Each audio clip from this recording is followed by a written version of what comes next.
Hello welcome. मैं doctor P K. Verma non chordata या invertebrate zoology के सेशन 5 में पैरामीशियम कॉर्डेटा का रिप्रोडक्शन डिस्कस करने जा रहा हूँ। पिछले क्लास में आपने पैरामीशियम का स्ट्रक्चर पढ़ा। आपने देखा कि उसके अंदर काफ़ी तरह की रचनाएँ हैं। 2 कॉन्ट्रैक्टाइल वैक्यूल है, एक ओरल ग्रूव है और 2 प्रकार का न्यूक्लियस है।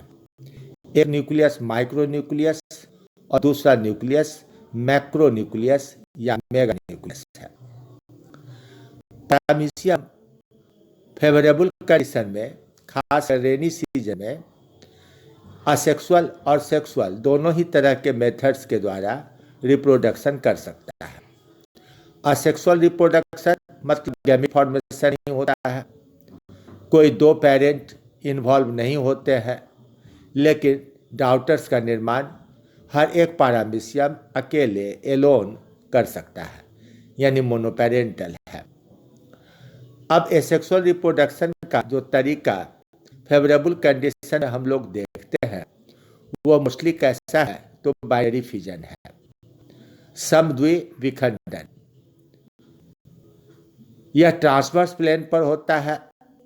इसके अंदर मल्टीपल फिजन या स्पोर फॉर्मेशन जैसी कोई घटना देखी नहीं गई है।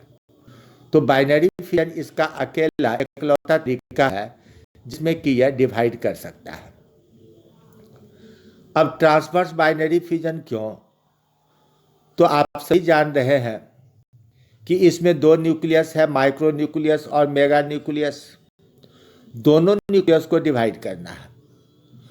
डिवीजन का प्लेन ऐसा होना चाहिए कि एक एक डॉटर न्यूक्लियस इसके एक एक सेल के अंदर यानी डॉटर सेल के अंदर चला जाए। तो ये संभावना कैसे है? तो ट्रांसवर्स प्लेन पर अगर डिवीजन हो, यानी ओरल से एब ओरल एंड की ओर अगर डिवीजन हो, तभी ये हो सकता है। अब आपने पहले पढ़ा कि माइक्रो न्यूक्लियस जो जेनरेटिव न्यूक्लियस है उसमें रिजर्व के रूप में डायप्लॉइड क्रोमोसोम का सेट पाया जाता है। तो जब कोई सेल ऐसे न्यूक्लियस से युक्त हो जिसमें क्रोमोसोम की एक डिफिनिट संख्या हो, हैप्लॉइड या डायप्लॉइड, तो उसका डिवीजन माइटोसिस से होगा, क्योंकि माइटोसिस में क्रोमोसोम की संख्या में परिवर्तन नहीं होता।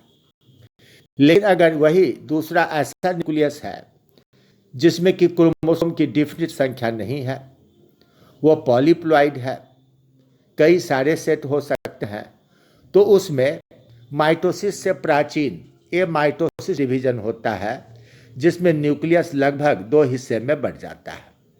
यहाँ क्रोमोसोम की संख्या में या मात्रा में थोड़ा बहुत अंतर से डॉटर सेल्स के लाइफ पर कोई बुरा प्रभाव नहीं पड़ता है। तो मैक्रो न्यूक्लियस एमाइटोसिस से डिवाइड करेगा और माइक्रो न्यूक्लियस माइटोसिस से डिवाइड करेगा। अब डिवीजन के बाद the daughter nuclei move towards the opposite end. Opposite मतलब एक ऊपर और एक नीचे की ओर। At the same time the constriction develops at the middle part of the body which divide cytoplasm into 2 equal parts. तो जब यह लंबा एनिमल है,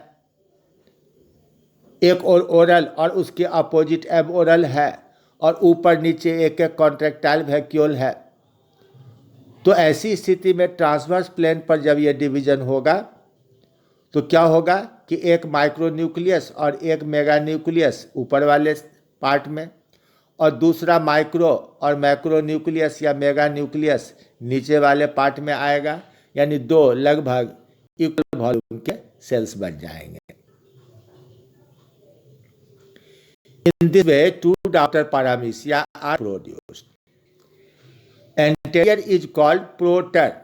ध्यान रखिएगा, आगे वाला प्रोटर कहलाएगा। Another daughter from posterior end is called ओपिस्थे। आगे वाला ऊपर वाला प्रोटर और नीचे वाला ओपिस्थे होता है। अब डिवीजन के पहले इसका ओरल ग्रुप गायब हो जाता है, डिसअपीयर हो जाता है। तो जब 2 डॉटर सेल बनेंगे तो दोनों में नया ओरल ग्रुप, नया साइटोफेनिक्स बनेगा। अब डिवीजन के बाद न्यूक्लियस तो बराबर बराबर बट गया, लेकिन प्रोटर और ओपिस्थे दोनों में सिर्फ एक ही कॉन्ट्रेक्टाइल वैक्यूल है। प्रोटर में एंटीरियर पार्ट का कॉन्ट्रेक्टाइल वैक्यूल और ओपिस्थे में पोस्टेरियर पार्ट का कॉन्ट्रेक्टाइल वैक्यूल चला गया। तो दो के जगह पर एक ही कॉन्ट्रेक्टाइल वैक्यूल एक के आउटर में गया, तो दूसरे कॉन्ट्रेक्टाइल वैक्यूल का नया निर्माण होगा। The whole process is completed within 2 hours and may occur 1 to 4 times a day. कितना फास्ट डिवीजन है। एक दिन में 1 से 4 बार डिवीजन हो सकता है। अगर 4 बार डिवीजन होगा तो 2 to the power 4 यानी 16 डाउटर्स बन सकते हैं, और पूरे प्रोसेस में सिर्फ 2 घंटे का समय लगता है। अब इस डायग्राम को देखिए। बाईं ओर मैच्योर पैरामीशियम है, ऊपर नीचे 2 कॉन्ट्रेक्टाइल वैक्यूल और दोनों nucleus along with oral group दिखलाया जा रहा है। दोनों न्यूक्लियस का डिवीजन होने लगा। मैक्रो न्यूक्लियस और माइक्रो न्यूक्लियस दोनों 2-2 डाउटर न्यूक्लियस में बदलकर ऊपर और नीचे की ओर मूव करने लगे। अब ट्रांसवर्स एक्सिस पर कंस्ट्रिक्शन शुरू हुआ, 2 डाउटर्स बन गए। दोनों के अंदर एक एक नया कॉन्ट्रेक्टाइल वैक्यूल बना और ओरल ग्रुप भी नया तैयार हो जाएगा। न्यूली फॉर्म्ड ओरल ग्रुप दोनों ओर है, न्यूली फॉर्म्ड कॉन्ट्रेक्टाइल वैक्यूल दोनों ओर है। इस तरह जो 2 डाउटर पैरामीशिया बने, उसमें एक कॉन्ट्रेक्टाइल वैक्यूल मदर का, दूसरा न्यूली जनरेटेड, और दोनों का ओरल ग्रुप न्यूली जनरेटेड।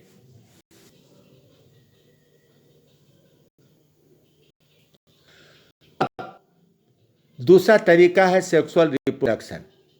आमतौर से यह कंजुगेशन के द्वारा होता है। कंजुगेशन मतलब 2 पैरामीशिया का पेयरिंग होगा, उनके बीच गैमेटिक एक्सचेंज होगा। हालांकि अन्य कई मॉडिफिकेशंस भी मिलेंगे, लेकिन most common is the sexual reproduction bye conjugation. In paramecium, conjugation is a form of sexual reproduction. It is temporary union of 2 individuals of same species for mutual exchange of genetic material. ध्यान रखिएगा, mutual exchange का मतलब हुआ कि जो paramecium आपस में जोड़ा बनाएंगे उनका नाम रखेंगे हम लोग कंजुगेंट्स। उनमें मेल और फीमेल दोनों तरह के गैमेट बनेंगे। प्रत्येक में एक मेल गैमेट तो एक फीमेल गैमेट, और दोनों अपना अपना मेल गैमेट अपने कंजुगेंट पार्टनर के सेल में पहुंचा देंगे, यानी एक दूसरे को ट्रांसफर करेंगे, और इस तरह से म्यूचुअल फर्टिलाइजेशन होगा। Continuous multiplication of binary fission is interrupted by conjugation as it is necessary for survival and rejuvenation of the race. क्या कहना चाह रहे हैं? कह रहे हैं क्या कि लगातार जब बाइनरी फ्यूजन होता है तो खासकर इसके मेगा न्यूक्लियस में यानी मैक्रो न्यूक्लियस में कुछ जेनेटिक एरर आ सकता है, जिसके कारण तो उसके काम करने की क्षमता में कहीं गड़बड़ी हो सकती है। तो कई बार बाइनरी फिजन से डिवीजन करने के बाद अचानक बाइनरी फिजन रुक जाता है और बीच में कंजुगेशन होने लगता है, जिससे कि नए मेगा न्यूक्लियस बने। नई क्षमता के साथ वे फिर से अपना जनरेशन आगे चला सके। क्रॉस फर्टिलाइजेशन जब होगा तो 2 अलग अलग पैरामीशिया के गुण एक दूसरे के साथ आकर जुटेंगे। तो कोई जीन अगर गड़बड़ हो गया तो उसके पार्टनर का अच्छा जीन उस कमी को पूरा कर सकता है। इसलिए सेक्सुअल रिप्रोडक्शन हमेशा जेनेटिक डेवलपमेंट के लिए, जेनेटिक vigor के लिए बेहतर माना जाता है। कंजुगेशन इंड्यूसिंग फैक्टर्स क्या है? कब यह कंजुगेशन होता है? तो unfavourable conditions like some degree of starvation, shortage of food, a particular bacterial food a certain range of temperature, light, certain chemical induces conjugation. Conjugation को प्रभावित करने वाले कई फैक्टर हैं। फूड की कमी हो गई, प्रॉपर डेवलपमेंट नहीं हो रहा है, इसलिए बाइनरी फ्यूजन रुक गया। टेम्परेचर लो या हाई हो गया, लाइट इंटेंसिटी वो भी ज़्यादा या कम हो गई, हो सकता है कोई केमिकल भी पीएच इत्यादि चेंज कर गया, उसके कारण भी अचानक इसका डेवलपमेंट रुकने लगा, और तब बाइनरी फ्यूजन की जगह पर कंजुगेशन होगा। Also conjugation is induced after certain number of asexual binary fusion to rejuvenate the paramecium. मैं पहले ही कहा कि कई बार बाइनरी फ्यूजन करने के बाद तब अचानक कंजुगेशन होता है। तो कंजुगेशन का उद्देश्य है जेनेटिक विगर को बरकरार करना, रिगेन करना, रिस्टोर करना, जिसको रिजुविनेशन कहते हैं। पैरामीशियम के हर स्पेसीज और हर वेराइटी में दो मैटिंग टाइप पाए जाते हैं, यानी अपने ही टाइप के अंदर सेम वेराइटी या सेम स्ट्रेंड के अंदर इसका कंजुगेशन नहीं होता है। तो दो अलग अलग मैटिंग टाइप होते हैं, उनके बीच में कंजुगेशन होता है। अब ये मैटिंग टाइप कैसे पता चलता है? तो उनके सेल सरफेस पर पाए जाने वाले सर्टेन केमिकल्स हैं, जिनके डिफरेंस के कारण अलग अलग मैटिंग टाइप बनते हैं। इसकी केमिस्ट्री को दूसरा पैरामीशियम समझता है और अपने से डिफरेंट मैटिंग टाइप के साथ हुआ पेयरिंग करता है। तो इसे कहते हैं सिनजेन। क्या कहते हैं इसको? Syngene. The two paramecia of opposite mating type come in contact by their ventral surface. These are called conjugates. They stick together through their oral groove region. तो अपने वेंट्रल सरफेस की ओर से ये पेयर्ड होते हैं, दोनों के ओरल ग्रूव एक दूसरे के आमने सामने आकर चिपक जाते हैं। अब इसके बाद ओरल ग्रूव डिसअपीयर हो जाएगा। Following this attachment, their cilia, trichocyst and feeding apparatus degenerate, यानी ओरल ग्रूव खत्म हो जाएगा, सिलिया और ट्राइकोसिस्ट भी धीरे धीरे नष्ट हो जाएंगे। Pellicle and ectoplasm degenerate at the point of contact, and cytoplasmic bridge, also known as protoplasmic bridge or conjugation bridge, is formed.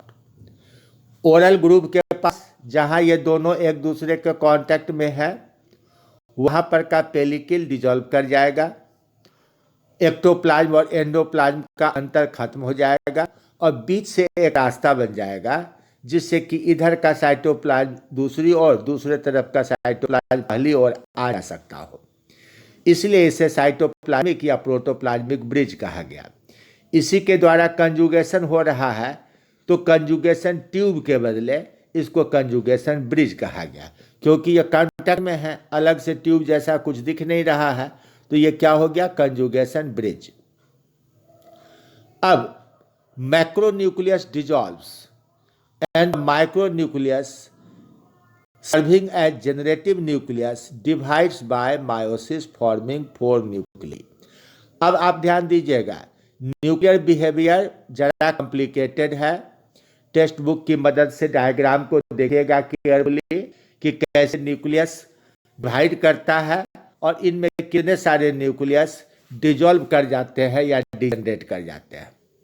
तो पहली घटना घटी कि मैक्रोन्यूक्लियस डिजॉल्व कर गया, इसकी कोई जरूरत नहीं है, सेक्सुअल रिप्रोडक्शन में ये कोई मदद नहीं करता है। अब जो माइक्रोन्यूक्लियस है वो डिवाइड करता है मायोसिस के द्वारा। तो जो डाइप्लॉइड न्यूक्लियस है, जब वो मायोसिस करेगा तो 4 हैप्लॉइड न्यूक्लियाई बनेंगे। इन 4 में से क्या होगा? तो out of the 4 nuclei 3 dissolve and 4th increase in size forming pronucleus. 4 micronucleus जो डाउटर माइक्रोन्यूक्लियस है हैप्लॉइड, उनमें 3 संभवतः कमजोर लक्षण वाले 3 नष्ट हो जाते हैं और बेहतर लक्षण वाला एक सरवाइव करता है। जो सरवाइव करता है वही थोड़ा बड़ा होने लगता है। अब इसका नाम हो गया pronucleus. It finally divides into two unequal parts. देखिएगा, वॉल्यूम के टर्म में यह अनइक्वल लगता है, लेकिन जहां क्रोमोसोम की बात होगी तो माइटोसिस से डिवाइड करेगा, इसलिए क्रोमोसोम की संख्या दोनों ही पार्ट में 1n यानी हैप्लॉइड होगा। The larger behaves as female gametic nucleus and smaller behaves as male gametic nucleus. यानी मायोसिस के बाद 4 हैप्लॉइड न्यूक्लियाई बने, 4 में 3 डिजेनरेट कर गया, बच गया 1। वह जो एक हैप्लॉइड है माइटोसिस से डिवाइड किया, उससे एक बड़ा फीमेल न्यूक्लियस का निर्माण हुआ और एक छोटा मेल न्यूक्लियस का निर्माण हुआ। इन्हें हम गैमेटिक न्यूक्लियाई नाम दिए। अब द स्मॉलर और male gametic nuclei are transferred into one another and fuse with the female gametic nuclei of the partner। एक पार्टनरशिप का मेल गैमेटिक न्यूक्लियस दूसरे में और दूसरे का पहले में आ गया। दोनों का सिर्फ माइक्रो न्यूक्लियस का ट्रांसफर हुआ और फर्टिलाइजेशन हो गया। This zygote nucleus is now called syncaryon. The process of complete fusion of two nuclei from two different individuals is called amphimixis. दोनों एक दूसरे के साथ फर्टिलाइज किए, दैट इज एम्फीमिक्सिस। अब फर्टिलाइजेशन के बाद दोनों पैरामीशियम अलग हो जाएंगे। तो अलग हो जाएंगे तो इन दोनों को अब कहेंगे एक्स कंजुगेंट। जब जुट रहे थे तो कंजुगेंट, और जब अलग हो गए तो एक्स कंजुगेंट, यानी कंजुगेशन के बाद के पैरामीशिया। अब इस डायग्राम में केयरफुली देखिए, ऊपर बाईं ओर से 2 पैरामीशियम हैं, 2 कलर में दिखलाए गए हैं, 2 अलग अलग मैटिंग टाइप हैं। ये दोनों अपने ओरल ग्रुप की ओर से आकर एक दूसरे के साथ जुट गए, पेयर बना लिए। अब इनके न्यूक्लियस का बिहेवियर चेंज होना शुरू हुआ। बड़ा वाला न्यूक्लियस यानी मैक्रो न्यूक्लियस धीरे धीरे नष्ट हो जाएगा। माइक्रो न्यूक्लियस जो बचा उसमें मायोसिस हुआ, 4 माइक्रो न्यूक्लियाई बने। इन 4 में से 3 डिजेनरेट कर जाएंगे, एक बचेगा, उससे एक मेल गैमेटिक न्यूक्लियाई और दूसरा फीमेल गैमेटिक न्यूक्लियस बनेगा। अब मेल गैमेट का एक्सचेंज हुआ, फर्टिलाइजेशन हुआ, दोनों पैरामीशियम अलग हो गए। तो इस तरह ऊपर दाएं से बाएं से दाएं जाइए और फिर नीचे आकर दाएं से बाएं आइए, कंजुगेशन तक की पूरी क्रिया आपको समझ में आ जाएगी, फर्टिलाइजेशन की पूरी क्रिया समझ में आ जाएगी। अब इसके बाद एक्स कंजुगेंट के साथ क्या होता है? In each x conjugant 3 mitosis occur form 8 nuclei. Diploid nucleus बन चुका है फर्टिलाइजेशन के बाद। उनमें 3 राउंड माइटोसिस का होगा तो 2 टू द पावर 3 यानी 8 न्यूक्लियाई बनेंगे। इनमें से 4 बड़े हो जाएंगे, यानी 8 में से 4 मेगा न्यूक्लियस में कन्वर्ट कर जाएंगे, बच जाएगा 4 छोटा। उस 4 में से आगे 3 degenerate and 1 is left as micro nucleus. यानी इस लेवल पर भी बैड कैरेक्टर वाले न्यूक्लियाई का रिजेक्शन हो गया। जो बचा दोहरा के सिलेक्टेड हो रहा है, यह बेस्ट माइक्रो न्यूक्लियस है। अब इस माइक्रो न्यूक्लियस में 2 राउंड में डिवीजन होगा। The micro nucleus divides by mitosis followed by transverse division in cell. Thus 2 daughter cells each with 2 mega nucleus and 1 micro nucleus is form. 4 macro या mega nucleus थे और micro nucleus 1 से 2 बना। अब जब बराबर बराबर डिवीजन होगा तो पहला जो आउटर सेल बनेगा उसमें 2 मेगा और 1 माइक्रो जाएगा। अब प्रत्येक में माइक्रो न्यूक्लियस अगेन डिवाइड करेगा और अगेन फिर सेल डिवीजन होगा। तो इस तरह से दोनों से 2 डाउटर सेल्स बनेंगे, यानी 4 डाउटर सेल्स बनेंगे। अब इनमें 1 माइक्रो न्यूक्लियस और 1 मेगा न्यूक्लियस होगा। तो एक एक्स कंजुगेंट से 4 डाउटर्स बने तो 2 एक्स कंजुगेंट से कुल मिला के 8 डाउटर्स बने। तो इस पूरी बात को आप समझने के लिए डायग्राम की मदद लीजिए। देखिए दोनों तरह का मैटिंग टाइप अलग हो गया एक्स कंजुगेंट। अब जो उसका जाइगोट था वो 3 बार डिवीजन किया तो क्या हो गया, 8 न्यूक्लियस बन गया। 8 में से 4 मेगा और 4 माइक्रो रह गए। माइक्रो में से 3 डिजनरेट कर गया, जो एक बचा वो फिर 2 भाग में बट गया। अब इससे बना 2 सेल। अब फिर प्रत्येक सेल में माइक्रो न्यूक्लियस दोहरा कर डिवीजन करेगा, यानी 2 माइक्रो न्यूक्लियस बनाएगा। अब उससे क्या बना, 4 डाउटर। तो दोनों एक्स कंजुगेंट से कुल मिलाकर 8 डाउटर पैरामीशिया का निर्माण हुआ। अब ये जो स्टैंडर्ड तरीका है डिवीजन का, इसमें कई बार डिफरेंस मिलेंगे। ये पूरी घटना को एक साथ दिखाया गया है, जो आप अलग अलग 2 डायग्राम के थ्रू देखें। क्या मॉडिफिकेशन होगा, तो एक है साइटोगैमी। Wisterman in 1940 reported cytogamy in Paramecium caudata. Generally, cytogamy is less frequent. कभी कभी होता है। क्या होता है, in cytogamy, 2 paramecium form a pair and become attached to their oral surface as in conjugation. Early nuclear divisions are similar to the conjugation, but there is no nuclear exchange between individuals. अब ये दोनों individual बीच में कोई conjugation bridge बना ही नहीं, तो अपना अपना गैमेटिक न्यूक्लियस यानी फीमेल गैमेटिक न्यूक्लियस और छोटा वाला मेल गैमेटिक न्यूक्लियस अपने अपने सेल में ही रह गया। अब ये अलग हो जाएंगे। The 2 haploid gametic nuclei in each of individual fuse to form synkaryon, like autogamy. तो अपना अपना फर्टिलाइजेशन अलग अलग हो गया, क्रॉस नहीं हुआ, सेल्फ फर्टिलाइजेशन गया। अब ये अलग हो जाएंगे और अलग होकर जैसे कंजुगेशन में प्रत्येक एक्स कंजुगेंट से 4 डाउटर बनते थे, उसी तरह इसमें भी 4 डाउटर बनेंगे। लेकिन चूंकि क्रॉस फर्टिलाइजेशन नहीं हुआ तो क्या होगा, जेनेटिक चेंज नहीं होगा। यही दूसरे तरीके से देखा जाए तो उसको कहेंगे ऑटोगैमी, इसमें पेयरिंग नहीं होगा। W.F. Diller in 1936 described autogamy in Paramecium aurelia. The nuclear changes occur in both conjugation and autogamy are same, but nucleus is not exchanged in autogamy, as autogamy occurs within a single individual. यहाँ pairing भी नहीं हो रहा, conjugation नहीं हो रहा है। बिना कंजुगेशन के ही न्यूक्लियर बिहेवियर, यानी कि मेगा न्यूक्लियस डिजेनरेट कर गया, माइक्रो न्यूक्लियस से 4 माइक्रो न्यूक्लियस बने, हैप्लॉइड बन गए, उसमें से एक ओवम और एक स्पर्म न्यूक्लियस बन गया, या फीमेल और मेल न्यूक्लियस बन गया, और वो अपने आप में फर्टिलाइज कर गया। तो इस तरह पारामीशियम ऑरेलिया में सेल्फ फर्टिलाइजेशन हो गया। तो जब सेल्फ फर्टिलाइजेशन होगा तो उसको कहेंगे autogamy. Paramecium aurelia has 1 mega nucleus and 2 micro nucleus. Micronucleus grows in size and breaks open into fragments which are absorbed by endoplasm.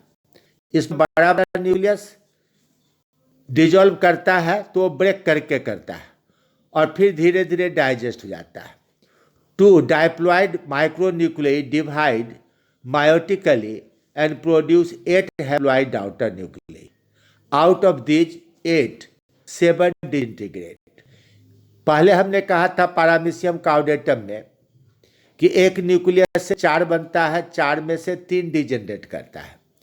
यहाँ 2 माइक्रो न्यूक्लियस से 8 बनेंगे डॉटर न्यूक्लियई मायोसिस के द्वारा, इसमें 7 डिजेनरेट कर जाएंगे, एक बचेगा। The remaining 1 nucleus divide by mitosis and produces 2 nuclei now called gamete nuclei. अब में गैमेटिक न्यूक्लियस और फीमेल गैमेटिक न्यूक्लियस का निर्माण हुआ। A temporary protoplasmic cone develops near the mouth. जहां ओरल ग्रुप था वहां पर एक नुकीला सा उभार बना, दोनों गैमेटिक न्यूक्लियाई उसी उभार में चले जाते हैं। The two gametic nuclei enter the cone and fuse together and produce a diploid zygote that is syn carrion. This zygote nucleus contains all genes in homozygous condition. Self है, इसीलिए दोनों ही nucleus में एक ही जैसे जीन है, एक ही जैसा chromosome है, तो ये होमोजाइगस कंडीशन है। Zygote nucleus divide twice by mitosis to produce 4 nuclei. अब एक जाइगोट से बना 4 nucleus. 2 of these nuclei go to become 2 macronuclei and remaining 2 become micronuclei. तो 4 में 2 मेगा या मैक्रोन्यूक्लियस और 4 में 2 माइक्रोन्यूक्लियस बन गए। Each micronucleus and the body of paramecium now divide and produce 2 daughter paramecium, each with a new macronucleus and 2 micronucleus. तो 4 के बदले 2 बने, एक मेगा और एक माइक्रो वाला। देखिए डायग्राम में एक अकेला पैरामीशियम है, बाईं ओर से देखिए 2 माइक्रो और 1 मेगा न्यूक्लियस है।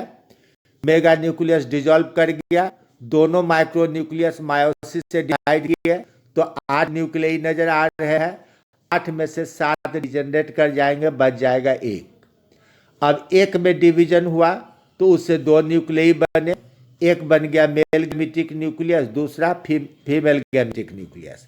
इन दोनों का फर्टिलाइजेशन हुआ, जाइगोट बन गया। अब जाइगोट में क्या होगा, 2 बार डिवीजन, यानी 4 न्यूक्लियस, 4 में से 2 मेगा और 2 माइक्रो। अब माइक्रो न्यूक्लियस और मेगा न्यूक्लियस एक एक डिवाइड करके 2 डाउट में चले गए, और माइक्रो न्यूक्लियस एक बार डिवाइड करके 2 भाग में बट गया, यानी प्रत्येक डाउट में 1 मेगा और 2 माइक्रो न्यूक्लियाई रहे। तो ये डिवीजन कंपैरेटिवली सिंपल डिवीजन है। Sexual reproduction by endomixis. Woodruff Erdmann reported endomixis in Paramecium aurelia.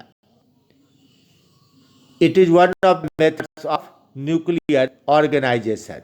There is no meiosis and no nuclear fusion in this process. कुछ नहीं हुआ, अपने आप के अंदर ही it occurs in single individual in the following way. क्या होगा, पहले तो मैक्रोन्यूक्लियस डिजेनरेट कर गया और डिसअपीयर हो गया। The 2 micronuclei divide twice by mitosis and produce 8 nuclei. 2 बार दोनों डिवाइड करेगा तो 1 से 4, दूसरे से भी 4, तो 8 बन गए। 8 में से 6 डिजेनरेट कर गए, 6 of these डिजेनरेट, तो 2 बच गया। अब paramecium divides into 2, each daughter paramecium contains 1 nucleus. 2 nucleus में से एक चला जाएगा एक डाउटर में, दूसरा चला जाएगा दूसरे डाउटर में। अब अंदर जा करके अलग अलग डाउटर के अंदर इनका बिहेवियर थोड़ा बदला। The nuclei divide again twice by mitosis to produce 4 nuclei. 2 nuclei enlarge and become macronucleus and 2 become micronucleus, यानी ऑटोगैमी की तरह का बिहेवियर शुरू हो गया। Each micronucleus and the body of paramecium divide and produce 2 daughter paramecium.